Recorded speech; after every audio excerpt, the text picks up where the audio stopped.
In the past portion of this lecture, we looked at credit-based systems. We'll now turn our attention to cash-based systems. Cash-based systems offer two advantages over credit-based systems. The first is they provide better anonymity. When you use a credit card-based system, the bank always knows what you're doing because the credit card is issued in your name. When you pay for something in cash, nobody necessarily knows who you are when you purchase something. The other thing that cash can enable is offline transactions, where you don't have to phone home to a third party in order to get the transaction approved. You can give someone cash and the transaction is done and everyone's satisfied. Maybe later they go to a third party like a bank to deposit the cash, but that third party doesn't need to be present in the transaction itself. Now, these two requirements are sort of a more extreme version of what Bitcoin offers. In Bitcoin, it doesn't offer the same anonymity level as cash. In Bitcoin, it offers pseudonymity, which means that some of your transactions could be tied together if you use the same Bitcoin addresses to originate transactions. Bitcoin also doesn't work in a fully offline way. It's true, what you could do is you could create a Bitcoin transaction, you could sign it, you could hand it to someone, maybe email it to them, but that person won't be content that that money won't be double spent until they see that it's incorporated in the blockchain. So unless if you are online and able to broadcast that to the peer-to-peer network, or alternatively you really trust the person that you're receiving the money from, Bitcoin operates in essentially an online fashion. The earliest ideas of applying cryptography to cash came from David Chaum in 1983. To think about David Chaum's proposal, let's start with a sort of predecessor to his actual proposal. So imagine that I handed you a $100 bill, and I also handed you a piece of paper, and the piece of paper was a contract, and it said that whoever comes back to you with this piece of paper, you'll give that $100 bill to them. Maybe you'll give them $99 to keep a cut for yourself. In any case, I want you to sign this paper saying that you will honor that arrangement. And then I'll take that paper with me and I'll give it to someone else. If I give it to someone else, then that paper is effectively worth $100. Now you might be thinking, what's the big deal? All you did is convert one small piece of paper worth $100, the bill, into a big piece of paper worth $100, which is the contract. But of course, this is a physical analogy of what you can do in a digital realm. We are able to do digital signatures, and so this contract could be a digital object. As long as people trust that the person who issued the contract is willing to honor the contract, then this system works. And effectively, this digital contract is worth $100. Now, there is one problem, however. The problem is, once it's a digital contract, it's very easy to copy and paste those bits. So now you have two contracts. If each contract's worth $100, you just doubled your money to $200. If you send those two contracts to two different people, this is called the double spending problem. And double spending is a problem that exists in all e-cash systems. All e-cash systems have to have some way of dealing with double spending problem, including Bitcoin. So the first attempt at fixing the double spending problem is to encode a unique serial number in each contract. This actually isn't sufficient to completely solve the problem, but it's a step in the right direction. Now, the problem with the serial number is that, remember, one of the advantages of cash is that it's anonymous. But now if you have unique serial numbers, the bank knows who it issued this contract to, and they can write down their name and they can write down the serial number that the contract encoded, and then they can trace this person as they spend the money. So David Chaum came up with the digital equivalent of something called a blind signature, and I'll explain it more in paper-based form. To understand a blind signature, you could imagine that we take this contract, but in this case, instead of it being printed in normal ink, we print it in invisible ink. Okay? So the bank, we take it to the bank and we say, will you sign this contract? And they can't actually read what is written because it's in invisible ink. So the ink is providing two properties. The first is, the obvious property, is that it hides the information that's in the contract. But the second property, which is equally important, is that whatever I printed on that contract in invisible ink, I can't change it. It's locked in, it's fixed. And so if the bank decided to expose it to see what actually was written there, then there's no way to change it. Okay, so this is called the binding property. So this solution obviously solves the problem of the bank seeing your serial number. The bank doesn't see your serial number. However, it creates an even bigger problem, which is the bank doesn't see anything about the contract at all. It has no idea that it encodes the fact that it owes someone $100. The contract might encode the fact that it owes someone $1 million. So the bank wants to be convinced that this contract is formed correctly, that the amounts are correct, but the paradox is it can't see the serial number. Now, one solution to this might be that only the serial number is printed in invisible ink and the rest of the contract is printed in regular ink. So the bank is content, they can see what the amount is, and the user's content because they maintain their privacy. The problem with this is at a cryptographic level, when we transition into digital signatures, we didn't, at least in the early 80s, we didn't know how to do this. Blind signatures back then were all or nothing. Either you hid everything that was being signed or you hid none of it. And so we needed a different solution. So the question is, how can I convince you to sign something if you can't read it? And the answer is we can use what's called a cut and choose protocol. In this protocol, what I would do is I would create 100 contracts and hand them to you in a stack. What you would do is you would pick one at random from the stack and you would reveal the invisible ink. And when you reveal it, you can check that at least for that contract, yes, it did encode the fact that you owed $100 as opposed to $1 million. Then you can pick a second contract out of the pile, you can reveal it and make sure it also says $100. You can keep doing it until there's one contract left, okay?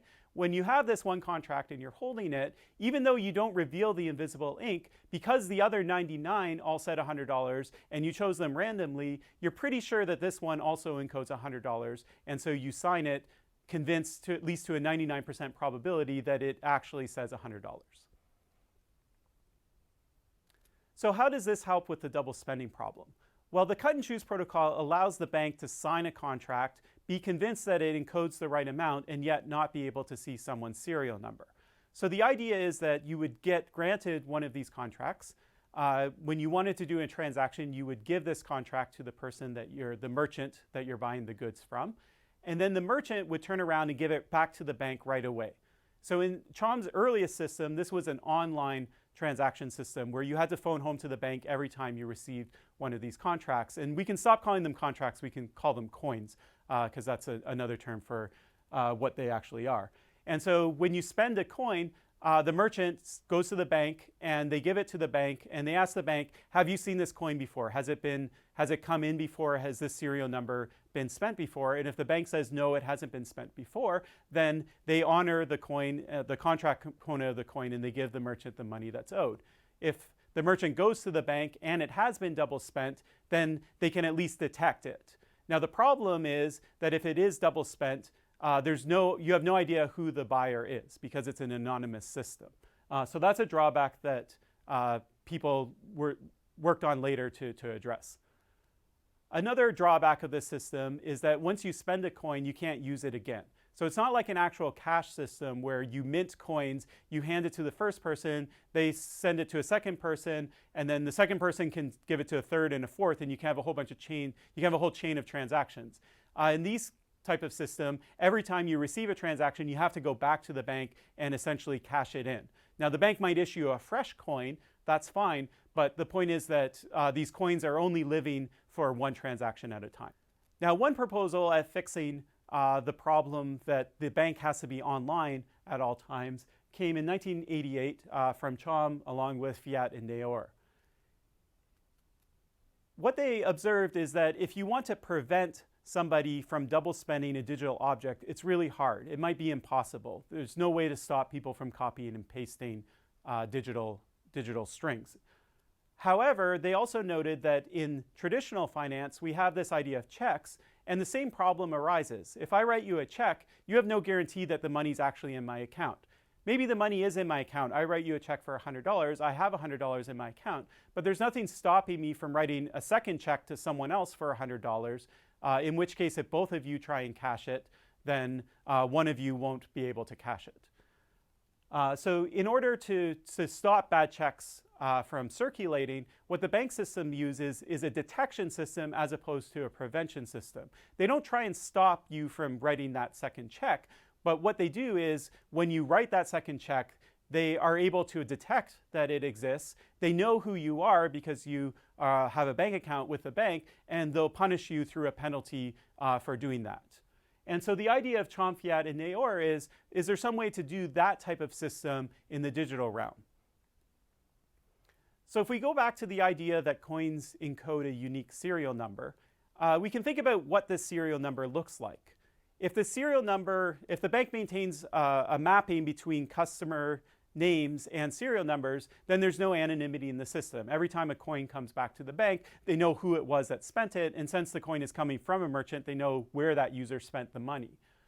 In the original Chom 83 scheme, the serial numbers were just random numbers. Okay, there was no link between the serial number and the bank. In fact, the bank couldn't even link them because of the blind signature. It hid the serial numbers in the coin, so the bank didn't even see the serial numbers.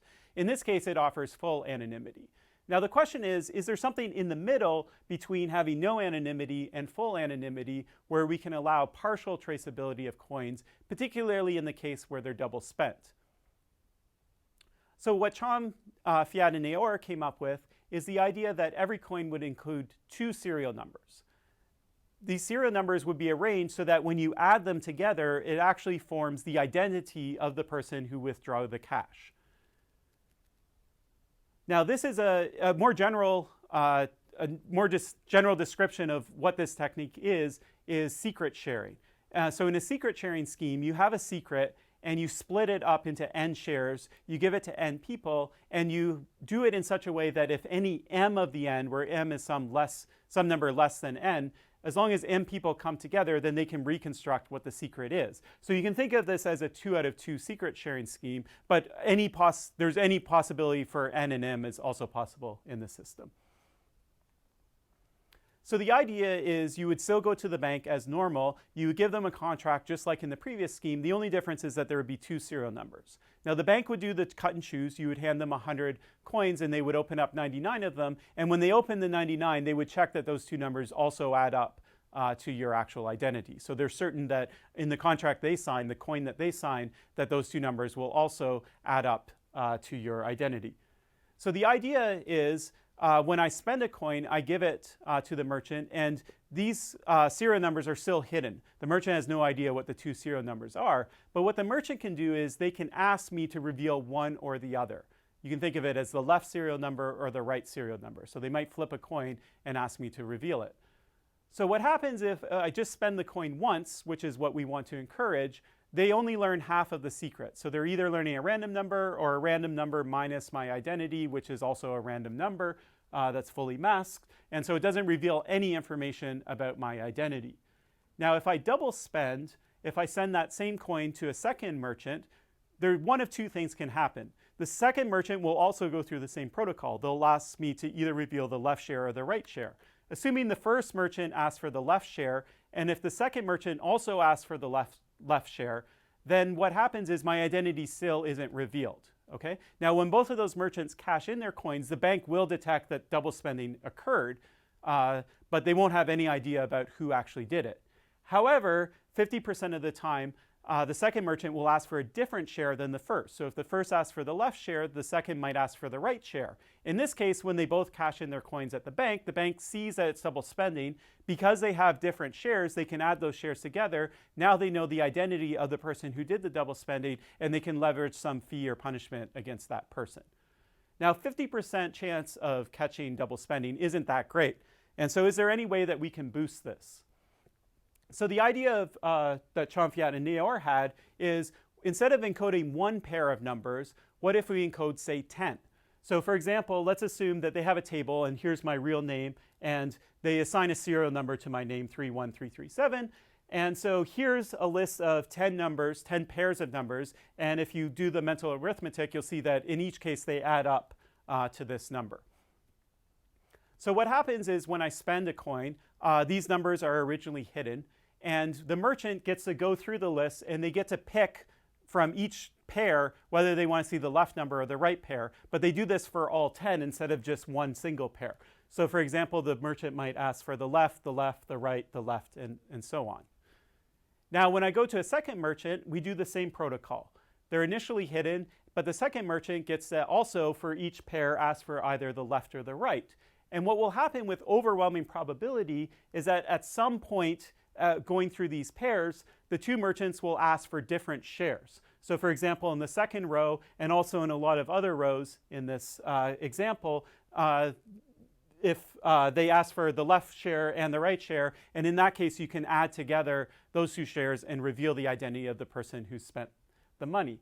And so this works to boost the probability from 1/2 to actually any number that you want. If you have n rows or n pairs, then the probability of getting caught is 1 minus 2 to the minus n, and so it goes up to, for example, 99.999% if you use 20 pairs.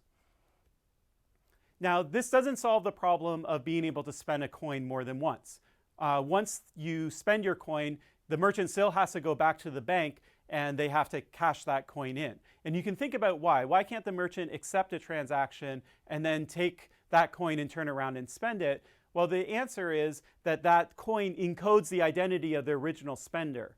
Okay, so if the merchant were able to respend that coin, then let's say they double spent it, then it would be the original person who was issued the coin whose identity is encoded in that coin. Now you might also think, is there some attack here where I receive a coin and then I turn around and try and double spend it to falsely blame the person who gave it to me? But because I don't know what the other numbers are that are hidden, I only know the one path of opening up the pairs. That's all I can do if I turn around and try and spend it myself. I can only open up the same pairs. Now there's a couple ways we can improve this protocol. One thing is the efficiency is really bad. If we think about the idea of using 20 pairs of serial numbers, in that case we have 40 serial numbers, okay, 20 pairs. But remember, when you go to the bank initially, you hand them, say, 100 coins and they're going to open 99. Now in that case, they have a 1% chance, you have a 1% chance of deceiving the bank, and that's probably too high. You probably want it a lot smaller than that. So you're more likely to go to the bank with 1,000 coins or 10,000 coins, and they're going to open all of them but one. And so if you think about serial numbers, 40 serial numbers on each coin, and then you're handing 1,000 coins, you're handing over 4,000 serial numbers to the bank. So this is a large digital object that you're giving to the bank to audit. So what happened over the ensuing years is that a bunch of cryptographers look at this problem, and sort of in parallel to this eCash systems being developed, there was some advancements in an area called zero-knowledge proofs, which we're talking about in the earlier lecture in this series when you talked about zerocoin. In this case, they slowly replace all these cut and choose with more compact zero-knowledge proofs. So it's very easy. You just go to the bank, you hand them one contract, and then you prove in zero-knowledge, for example, that encodes 100. And then you're done. You don't have to give them 100 coins, you just give them one, and the proof is very succinct and it's short. Another area of research was the idea of adding divisibility to the coins. So in Chom's original scheme, in Chom, Fiat, and Naor, if you got issued a coin that was worth $100 and you wanted to buy something that was, say, only $75, there was no way to split that coin into 75 and 25. All you could do is go back to the bank, cash in that $100, and ask for a $75 coin and a $25 coin. So Okamoto and Ota, they had some interesting ideas. It used Merkle trees, which show up in Bitcoin, to create a system that was divisible, where you could actually subdivide the coins that you were issued without involving the bank in the process. Now, Chom took his ideas and he commercialized them. He formed a company in 1989 called DigitCash. And this was probably the earliest company that dealt with online transactions or tried to solve the problem of online transactions. They had about a 5-year head start on other companies like First Virtual and Cybercash that we talked about in the earlier lectures. The actual cash in their system was called eCash, and they had another system called Cyberbucks. And there were a couple of banks that actually implemented them. There were a few in the US, there was at least one in Finland. In this case, in the eCash systems, because it uses Chom's protocols, clients are anonymous. So the bank can't trace the money. When the money comes back, the coin comes back, it has a serial number, and the bank doesn't know which user's serial number that was issued to. However, the merchants aren't. The merchants, because they have to return coins as soon as they receive them, the bank knows all the information about the merchants, how much money is coming in at what time, etc. This is what the screenshot looked like from the software. And so you can see here there's a wallet, and it shows you your balance. And then here's all the coins that you have that have been issued to you from the bank. And because you can't split coins, because there's no way to split them up, what the bank does is they issue you a whole set of coins in different denominations. So for example, you might get 8 pennies, 8 2-cent coins, 8 4-cent coins, et cetera, so that you can always sort of reconstruct the right amount of change to pay for the exact amount of a transaction. When you filled out a transaction, what would happen is you would browse to a website. So for example, this is to make a donation to Epic. And if you wanted to donate the money, you would click the link on the website. And what it would do is it would open a server connection back to your computer. And so your computer had to have the full ability to be online and accept incoming server connections. It had to be running HTTP and have a port open to receive it. You had to have a full IP address. And if it was successful, the connection was successful, then your wallet service would launch on your computer, and then you were able to approve the transaction and send the money. Now, there were certain variants to DigiCash that were pursued. One thing that was sort of controversial about DigiCash is that the technology was patented, and specifically the blind signature scheme that was used had a patent filed on it. And so that stopped other people from developing eCash systems that used the same protocol. There were a bunch of cryptographers that hung out on a mailing list called the Cypherpunks mailing list. This later transitioned into the cryptography mailing list, and you'll know the cryptography mailing list as the place where Satoshi originally posted the white paper and introduced Bitcoin. But before it made that transition, the Cypherpunks, they implemented a version of eCash, of David's eCash, that was called Magic Money. And Magic Money was only for experimental use, so it did violate the patents, but because it was non-commercial, you could use it to experiment with. And it was sort of a fun piece of software to play with. The interface was all text-based. You could send transactions by email.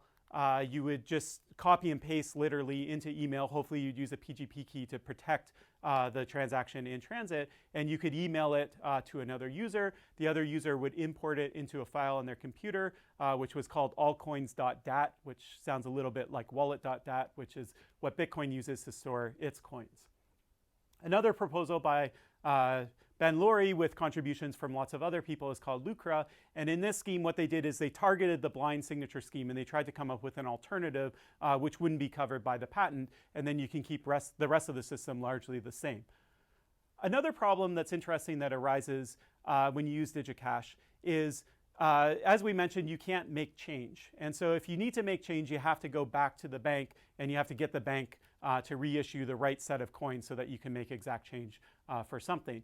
Ian Goldberg had the idea that maybe the merchant could send you coins back if they had some coins, so that you might overpay for the item, but then you would get some coins back. However, this introduces a problem with anonymity. Remember, in eCash, the senders are anonymous, however, the merchants aren't. And when the merchant sends cash back, technically they're the sender, so they're anonymous, and you, as the person who has to turn this cash into the bank, are not anonymous. And so there's no way to do that system without breaking the anonymity of the original user trying to buy the goods. And so he had a different proposal where there were different types of coins that would allow these transactions to occur, allow you to get change back, and preserve the anonymity of the user. Now, why did DigiCash fail? The main problem with DigiCash is it was hard to persuade, the banks and the merchants to adopt it. People didn't want to use it, and because no merchants, or not a lot of merchants, were using it to accept money, then users didn't want to use it either. It also didn't support user-to-user transactions. At least it didn't support them very well. It was really centered on the user-to-merchant transaction. And so if merchants weren't on board with the system, then there was no way to really bootstrap interest in the system. As a side note, Bitcoin, because it allows both user-to-merchant and user-to-user transaction, Bitcoin probably, part of its success could be attributed to the fact that it supported user-to-user transactions. So there was something to do with your Bitcoin, at least send it to other users, while the community tried to drum up support for Bitcoin and get merchants to accept it. So at the end of the day, DigiCash lost and the credit card companies won. In the later years of the company, DigiCash also experimented with tamper-proof hardware, or tamper-resistant hardware. In this case, they had devices. They might be a small device that was usually called a wallet, or it might be some sort of card. And what they were trying to solve is this double spending problem. And in this case, they weren't trying to just merely detect the existence of double spending. They were trying to actually prevent it. So in this hardware, there might be a counter that encodes your balance, and every time you spend money, the counter decreases. If you load the card with more money, then the counter goes up. But the point is, there's no way to physically or digitally go in and tamper with that counter. So if that counter goes to 0, then that card stops being able to spend money. Now, there were a bunch of companies that looked at this tamper-resistant hardware in addition to DigiCash. DigiCash worked later with a company called Cafe, which was based in Europe. There was also another company formed called Mondex that was later acquired by MasterCard. And Visa had their own variant called Visa Cash. So this is the Mondex system. Mondex consisted of a card. This is a smart card with a chip. And there were also these wallet units. And you could load either of them with cash. So you can get the cards and they would have some amount of cash on them. And you can have wallets that would also have cash on them. And if you wanted to do a user-to-user swap of money, what would happen is the first user would put their card into the wallet. You could move money off of the card onto the wallet. Then you'd stick the second card in the wallet and you move the money off the wallet onto the second card. And so you could exchange cash in that way, and it was anonymous. Now, Mondex actually trialed their technology in a bunch of communities. One community is actually a city very close to where I grew up in Guelph, Ontario. And needless to say, because it doesn't exist today, this technology, you know what the end of the story is, which is it didn't really catch on. And the main problem with it is that cards, Mondex cards, they're like cash. If you lose them or they get stolen, the money's gone. And if there was some sort of malfunction with the card, if the card reader wouldn't read it, there's no way to determine whether that card had balance on it or not. And so Mondex, typically what they would do in these scenarios is they would incur the cost. They would assume that, that the card was loaded, and then they would re-enumerate the user for that lost money, but that cost the company a lot of money. The wallet itself was also, it was sort of a larger form factor. It was slow in order to process. It was much faster to pay with credit card or with cash. And retailers hated having a bunch of these terminals. They just wanted to have one terminal for your Visa card, and they didn't want to have two different terminals. So for all of these reasons, the Mondex experiment was not successful. However, what was successful is, if you remember these cards, we have these small chips on them. And so this is a smart card technology. Today, in a lot of countries, including Canada, where I live, every single credit card and every single debit card now has this technology on it. They all are based on smart cards. It's used for a different purpose. It's not used to prevent double spending. It's used for authentication. So you prove that you know the PIN that's associated with your account. But this technology was adopted, and Mondex was using it long before the wider banking industry made it a standard for bank-issued cards.